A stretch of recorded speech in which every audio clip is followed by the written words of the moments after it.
जयशंकर जी, उन्होंने 5 दिन का दौरा किया है रशिया का और वहां पे उनकी प्रेसिडेंट पुतिन से मुलाकात। भारत के जो मिनिस्टर फॉर एक्सटर्नल अफेयर्स हैं उनका एक जो दौरा इस वक्त मॉस्को में चला है उसमें बेसिकली बहुत सारे प्रोटोकॉल जो हैं वो तोड़े गए हैं। पुतिन सामान्य तौर पर अपने समकक्षों से ही मुलाकात करते हैं, लेकिन इस परंपरा को तोड़ते हुए जिसमें डॉक्टर जयशंकर जो है उसको पुतिन अपने ऑफिस में वेलकम कर रहे हैं। डॉक्टर एस जयशंकर की प्रेस कॉन्फ्रेंस की, जिसमें जब उनसे सवाल किया जाता है तो वो कहते हैं कि इंडिया और चाइना के बीच बहुत सी चीजें कॉमन हो सकती हैं, लेकिन इंडिया और पाकिस्तान के बीच कोई चीज कॉमन नहीं है। यूक्रेन जंग के बाद जो इंडिया की पॉलिसी थी वो बहुत मुनासिब पॉलिसी। इंडिया जो है वो उसने अपनी रशिया के साथ ताल्लुकात को ठीक रखा। जयशंकर को मैं यहाँ पर 110% जो है वो पॉइंट्स दूंगी इस चीज के कि that he is the best foreign minister, और वो इंडिया के बारे में बहुत ही डीपली और बहुत ही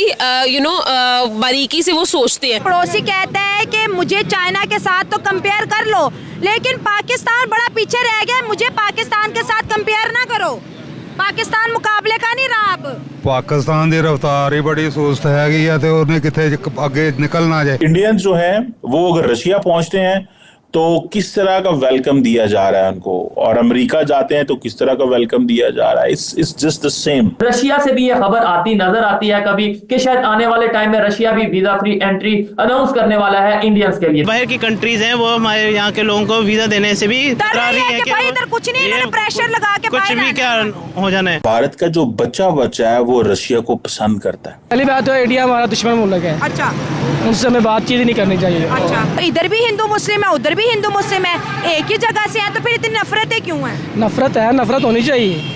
वो हमसे नफरत करते हैं, हम ना करें नफरत उनसे।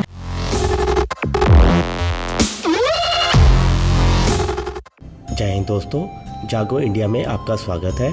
जैसा कि आप लोग जानते ही हैं कि भारत के foreign minister Shri S Jaishankar ji 5 दिन के रशिया के दौरे पर हैं, जहां पर कई बड़ी डील्स हुई हैं। भारत और रशिया की दोस्ती कई सालों पुरानी है, इसी वजह से व्लादिमीर पुतिन ने भी प्रोटोकॉल तोड़कर एस जयशंकर जी से मुलाकात की, जो कि नॉर्मली नहीं होता है, बल्कि फॉरेन मिनिस्टर से फॉरेन मिनिस्टर की ही मुलाकात होती है, प्राइम मिनिस्टर की नहीं होती। और इसी बीच जयशंकर जी का एक बयान भी सामने आया है, जिसमें उन्होंने कहा है कि भारत का पाकिस्तान के साथ कंपैरिजन बिल्कुल नहीं बनता, ना ही इसे किया जाना चाहिए। अगर मुकाबला की बात करनी ही है तो चाइना, रशिया या फिर अमेरिका के साथ मुकाबला हो, ये बात होनी चाहिए। तो चलिए आइए दोस्तों देखते हैं आज का वीडियो कि पाकिस्तानी मीडिया और वहाँ की जनता इस बारे में क्या कह रही है।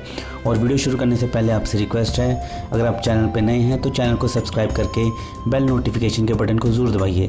तो चलिए शुरू करते हैं आज का वीडियो। जय हिंद, जय भारत। जो भारत के जो वज़ीर ख़ारजा हैं जयशंकर जी, उन्होंने 5 दिन का दौरा किया है रशिया का।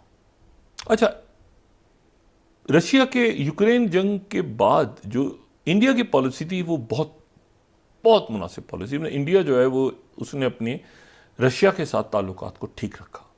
ये बात जहन में रखें कि ये यूक्रेन रशिया जंग नहीं है, ये अमेरिका रशिया जंग है। मतलब यूक्रेन तो बीच में ऐसे ही आ गया ना, बीच में मतलब हाथियों की जंग में वो गन्ने का खेत बन गया। लेकिन इसमें जो है असल जो अगर किसी मतलब ये इंतहाई फजूल सी बात है कि आदमी कहे कि यूक्रेन की लड़ाई हो रही है रशिया, ये लड़ाई जो है ये तो नेटो को आगे बढ़ाने के लिए अमेरिका और नेटो के आगे बॉर्डर तक जाए, ये तो एक मतलब है कि रशिया यूक्रेन से तो नहीं लड़ रहा, यूक्रेन को पीछे अमेरिका और उनके इत्तेहादियों जो ज़ाहिर पीछे हट गए हैं। लेकिन इसमें इशू ये है सारा कि उसमें एक इंडिया ने पॉलिसी ली कि हम अपना ऑयल वगैरह वहाँ से। पहली बात तो इंडिया हमारा दुश्मन मुल्क है। अच्छा, उनसे हमें बातचीत ही नहीं करनी चाहिए। अच्छा, जो सियासतदान है इन्होंने मुल्क का ना बेड़ा गर्क कर दिया है। आप ये हम कहते हैं दुश्मन मुल्क है, बहुत है। सऊदी अरब और ईरान कितना लड़ते रहे हैं, आज देखें चाइना ने उनकी सुलह करा दी है, वो अपना कारोबारी एतबार से चल रहे हैं। हमारे पड़ोसी हैं, ऐसे कौन से मसले हैं जो हल नहीं हो सकते? पड़ोसी तो है लेकिन है तो हिंदू ना। हाँ। लेकिन वो हमसे मिलने उसके अंदर 26 से 27 करोड़ मुसलमान भी तो रहते हैं। मुसलमानों से ही दोस्ती कर लो। इधर भी रहते हैं हिंदू, इधर नहीं रहते, पाकिस्तान में रहते हैं। तो फिर इधर भी हिंदू मुस्लिम है, उधर भी हिंदू मुस्लिम है, एक ही जगह से है, तो फिर इतनी नफरतें क्यों हैं? नफरत है, नफरत होनी चाहिए। वो हमसे नफरत करते हैं, हम ना करें नफरत उनसे। हम भी उनसे करते हैं, वो भी हमसे करते हैं। 77 साल हो गए, आगे भी यही चलता रहेगा। ये चलता ही रहेगा इस तरह। अगर जब तक कोई सियासतदान अच्छा ना आएगा तब तक इस तरह ही चलता रहना है। सियासतदान तो कहते हैं मेरे बस में ही कुछ नहीं है। उनके बस में होता है, उनके बस में सब कुछ होता है, वैसे ही बात करते हैं। इंडिया कहते हैं मैं बड़ा तरक्की कर गया, पाकिस्तान तो 100 साल पीछे रह गया। नहीं, 100 साल कहाँ पीछे रह गया? कितने साल पीछे रह गया? तो आपको पता नहीं है? पाकिस्तान में तरक्की कर रहा है, पाकिस्तान क्यों नहीं तरक्की कर रहा? कोई तरक्की पाकिस्तान के पास हर चीज़ है। आजकल देख लिया आप, खुद देख लिया आप। क्या देखो? क्या तो आप देख नहीं रहे क्या तरक्की हुई है? यार गाड़ियाँ चल रही हैं, मोटरसाइकिल, गाड़ियाँ तरक्की क्या हुई है? तरक्की क्या हुई है? तरक्की की पाकिस्तान के मुंह के ऊपर आ रहा है। किधर आ रहा है ऊपर? मेरी बात सुने, तरक्की भी हुई है और तरक्की नहीं भी हुई। महंगाई भी हो गई है, महंगाई नहीं भी हुई। अच्छा, गरीब आवाम परेशान है। आप कह रही हैं तरक्की तरक्की तो कोई नहीं हुई है। कि पड़ोसी कहते हैं कि मुझे चाइना के साथ तो कंपेयर कर लो, लेकिन पाकिस्तान बड़ा पीछे रह गया, मुझे पाकिस्तान के साथ कंपेयर ना करो। पाकिस्तान मुकाबले का नहीं रहा अब। ਪਾਕਿਸਤਾਨ ਦੀ ਰਫ਼ਤਾਰ ਹੀ ਬੜੀ ਸੁਸਤ ਹੈਗੀ ਆ ਤੇ ਉਹਨੇ ਕਿੱਥੇ ਅੱਗੇ ਨਿਕਲਣਾ ਜੇ। ਮਹਿੰਗਾਈ ਨੇ ਤੇ ਇਤਨਾ ਪਾਤਾ ਜੇ, ਗਰੀਬ ਬੰਦੇ ਦੇ ਉੱਪਰ ਲੋਡ, ਬੰਦੇ ਦੀਆਂ ਅੱਖਾਂ ਪੁੱਠੀਆਂ ਤੇ ਡੇਲੇ ਬਾਹਰ ਹੈ। ਹੁਣ ਬੰਦਾ ਕੀ ਕਰੇ? ਇੱਥੇ ਤੇ ਆਉਣ ਜਾਣ ਵਾਲੀ ਆ ਸ਼ੈ, ਬਸ ਉਹ ਵੇਖ ਗਈ ਆ ਤੇ ਇਹ ਲੈ ਗਈ ਆ ਤੇ ਉਹ ਚਲੇ ਗਈ ਹੈ। ਇੱਥੇ ਤੇ ਸਭ ਕੁਝ ਇਹੀ ਨਿਜ਼ਾਮ ਚੱਲਦਾ ਪਿਆ।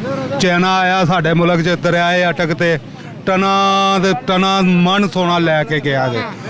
असल में ना मैं चीचावतनी का रहने वाला हूँ, तो अटक में मेरी काफ़ी उम्र उधर मैंने गुजारी है। तो चाइना से जब चाइना सारा सोना ले गया पाकिस्तान का सारा सोना क्या, वो हीरे जवाहरात भी ले गया है। इधर अटक में देखें आप जाके, अटक से आगे है निज़ामपुर आप लगे हुए हैं, वो पाकिस्तानी लगे हुए हैं दे लेके ना मादनियात को, तो दे लेकर वो उधर वो लगा रहे हैं, आप सोना निकाल रहे हैं। ठीक है, मैच होते हैं या कोई मुकाबला होता है, हम कहते हैं इंडिया पाकिस्तान का मुकाबला होगा, पाकिस्तान जीतेगा। इंडिया अब कहता है किधर से मुंह उठा के आ गए हो, हमारा तुम्हारे साथ कोई मुकाबला नहीं है, हम तो दुनिया की 5th पावर बन चुके हैं। वो तो ऐसे वो दुरुस्त कहते हैं, क्योंकि उनके पास बहुत कुछ है अभी। हमारे पास अब कुछ भी नहीं है, सिवाय झूठ, फ्रॉड, बेईमानी, धोखा, हर बंदे के पीछे ऐसे एक दूसरे, क्योंकि हम दीन से दूर हो चुके हैं। भारत का जो बच्चा है वो रशिया को पसंद करता है, बिकॉज जब इंडिया के पास उस वक्त माजी में मिलिट्री हार्डवेयर चाहिए था, this is what prime minister Modi ने ये कहा, जब उनको सारा कुछ चाहिए था तो कोई उनकी मदद नहीं कर रहा था, रशियंस उनकी मदद करना चाह रहे हैं। अमेरिकन इंडियंस जो है वो रशियन को नहीं छोड़ेंगे, अमेरिका जितना मर्जी जोर लगा ले। एक ग्रुप है इस वक्त वेस्ट के अंदर, वो बार बार एक ही चीज कह रहा है कि आप गलत इन्वेस्टमेंट कर रहे हैं इंडिया के ऊपर। एक ग्रुप बार बार वेस्ट में ये कह रहा है, लेकिन अमेरिका की इतनी मजबूरी है, अमेरिका की इतनी ज़रूरतें हैं कि अमेरिका के पास चॉइस ही कोई नहीं है। इंडिया पैसे भी देता है, असला भी खरीद सकता है, इंडिया अपना वो असर व रसूख भी खित्ते में रखता है, उसको वो एक ऐसी मार्केट भी है जिसको इग्नोर नहीं। देखें ना, $200 अरब, $191 बिलियन की बायलैटरल ट्रेड है इंडिया और अमेरिका की, ठीक है। तो अमेरिकन क्यों चाहेंगे कि हम एक ट्रेड पार्टनर भी खोएं?